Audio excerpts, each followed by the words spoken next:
बहुत से लड़कों को देखते हैं कि सुबह 4 बजे उठते हैं। हमने अपनी लाइफ में कभी 4 बजे नहीं उठेंगे तो पूरा दिन डिस्टर्ब रहेगा। आप जिस समय कंफर्टेबल है उस समय उठिए, लेकिन हाँ एक बात जरूर याद रखिएगा, जितना जल्दी उठेंगे उतना ज्यादा आपके पास वर्क टाइम ज्यादा रहेगा। अब देर से सो के उठेंगे तो आप एक अच्छा सा वर्किंग टाइम को गमा चुके रहेंगे। तो एटलीस्ट कोशिश कीजिए कि भाई बहुत से बहुत तो 6-7 के बीच में उठ ही जाइए। और पहले उठते हैं तो ये अच्छी बात है, लेकिन ऐसा नहीं कि जो पहले नहीं उठते हैं उनके लिए बहुत गलत बात।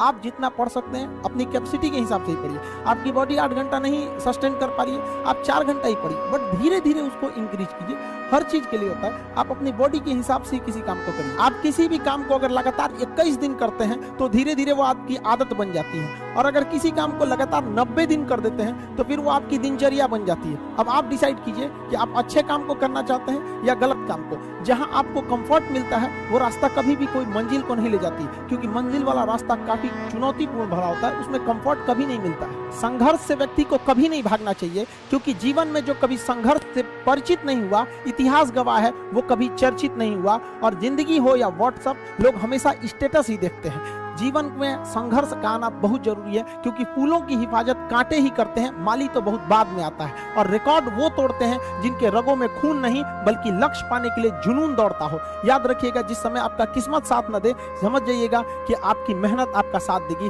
किस्मत एक लिफ्ट की तरह होती है, कभी भी धोखा दे सकती है, लेकिन जो मेहनत होती है वो सीढ़ियों की तरह होती है। चढ़ने में तो थकान देगी, लेकिन कभी आपका साथ नहीं छोड़ेगी, आपको अपने मंजिल तक पहुंचाएगी। और बुलंदी पे चढ़ने के बाद आपको घमंड नहीं बल्कि एक सुकून मिलेगा कि मेहनत जरूर किए, लेकिन अपनी मंजिल तक जरूर पहुंचे। स्टूडेंट लाइफ की सबसे बड़ी खराबी किसी चीज को कल पे टाल देना। आज टीचर्स ने पढ़ाया, कल रिवाइज करेंगे, आज लिखे कल इसको सॉल्व करेंगे।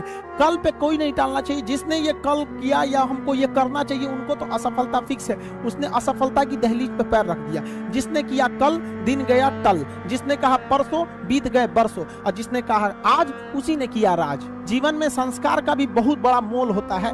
आप अपने विचारों से स्वतंत्र रहिए, लेकिन संस्कारों से बंधे रहिए। कभी भी अहंकार मत रखिए, क्योंकि आप कितनी भी बुलंदी पर क्यों न चले जाएं, लेकिन याद रखिएगा आसमान में बैठने की जगह नहीं होती है। जो भी बुलंदी पे जाएगा उसको एक ना एक दिन, आज नहीं तो कल, उसको वापस इस धरती पर आना है। इसलिए बुलंदी को देखकर बहुत जल्दी घमंड में नहीं आना चाहिए। और हमेशा याद रखिए, बड़े बुजुर्गों से मिलकर बैठना चाहिए, उनसे बातें करना चाहिए। बड़े नायाब होते हैं ये लोग, कुछ लम्हों में जिंदगी के तजुर्बे बता देते हैं। याद रखिएगा, समय, सम्मान और विश्वास, ये 3 ऐसी चीजें होती हैं जो एक बार अगर हाथ से चली गई तो फिर दोबारा लौट के कभी नहीं आती। जीवन में सबके प्रति दया का भाव रखना चाहिए। और सबसे बेशर्म चीज अगर कोई इस दुनिया में है तो वो गरीबी है।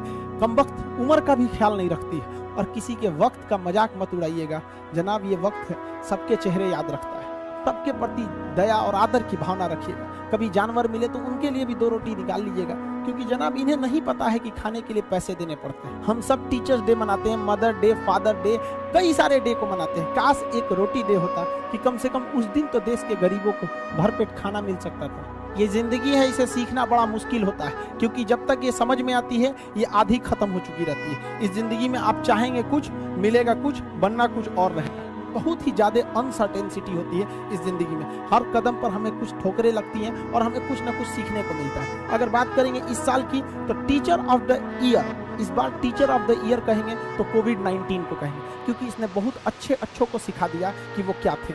चंद गज 2 गज जमीन में दफनाया गया उसे, जो करोड़ों का मालिक हुआ करता था। सबको समझ में आ गया कि पैसा धरा का धरा रह जाता है, इंसान कठपुतली है। इसलिए मिल बांट कर रहिए, जितनी जिंदगी है एक दूसरे से संपर्क में रहिए, एक दूसरे के दुख में सुख में भाग लीजिए। किसी के सुख में जाइए या ना जाइए, लेकिन दुख में जरूर साथ दीजिए, क्योंकि अपने वो नहीं होते हैं जो तस्वीर में साथ हों, अपने वो होते हैं जो तकलीफ में साथ देते हैं। इस बार इस कोरोना ने बहुत सारे लोगों को, अपनों को खोया। शायद ही कोई ऐसा गांव होगा जहां अपनों ने नहीं, अपने किसी अपनों को नहीं गंवाया हो। तो उन सब की आत्मा को भगवान शांति दे, उनके परिवार के लोगों को यह हिम्मत दे कि वो इस दुख की घड़ी को निपट सकें, इससे जल्दी से बाहर आ सकें। और जितने लोग हैं जो अभी कोरोना भी पूरी तरह से खत्म नहीं हुआ, वैक्सीनेशन को बहुत तेजी से करें, ताकि ये जनजीवन पूरी तरह से अपनी पटरी पर आ पाए। देखिए, बहुत सारे लोगों का कहना है कि कोरोना ने उनका बिजनेस बर्बाद कर दिया, उनका आय का साधन बर्बाद कर दिया, परिवार उजाड़ दिया। हम इस बात को मानते हैं, लेकिन याद रखिएगा, जिसके पास उठने के लिए कुछ नहीं होता है उसे हराना असंभव होता है। अब याद रखिए, अब आपको जिन्होंने बहुत ज्यादा संघर्ष देखा, उन्हें हराना मुश्किल होता है, क्योंकि झूला अगर बहुत पीछे जाता है तो याद रखिएगा बहुत आगे का भी सफर करता है। इसलिए जिंदगी से संघर्ष से सीखना रहना चाहिए, भागना नहीं चाहिए। आप सब देश के किसी भी कोने में रहे, हमेशा एक दूसरे का साथ दे, अपने गुरु का हाथ पकड़ के चले, जीवन में किसी के पैर पकड़ने की जरूरत नहीं पड़ेगी। देश के सारे स्टूडेंट्स को मेरे दिल से ढेर सारी शुभकामनाएं, उन्हें जल्दी से जल्दी भगवान सफल करें और अपने माँ बाप का सपना लेकर वो जिस सपने को लेकर वो आगे बढ़े, जल्दी से जल्दी वो सपना पूरा करें ताकि माँ बाप का भी सीना गर्व से चौड़ा हो सके।